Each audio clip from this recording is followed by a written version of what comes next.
مشاهدينا الكرام، لا تنسوا الضغط على زر إعجاب للفيديو والاشتراك بالقناة مع تفعيل الجرس لتتوصلوا بكل جديد. استفزت لافتة مسيئة للعاهل السعودي الملك سلمان بن عبد العزيز رفعها جماهير نادي جزائري في إحدى مباريات كرة القدم في دوري القسم الثاني الجزائري.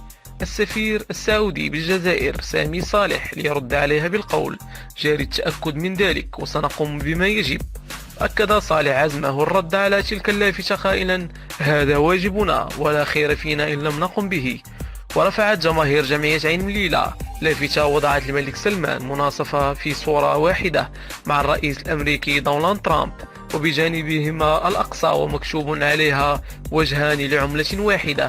ووجه متظاهرون غاضبون من قرار الرئيس الأمريكي دونالد ترامب الاعتراف بالقدس عاصمة لإسرائيل نقدا لاذعا للسعودية، معتبرين أن موقفها من القدس المحتلة جاء متخاذلا ودون المستوى في ظل أحاديث متواترة يجري التدليل عليها بشواهد عديدة عن سعي المملكة بشكل حثيث للإسراع بعملية تطبيع من الاحتلال الإسرائيلي.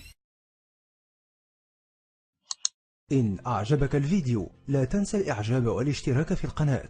إن أعجبك الفيديو لا تنسى الإعجاب والاشتراك في القناة.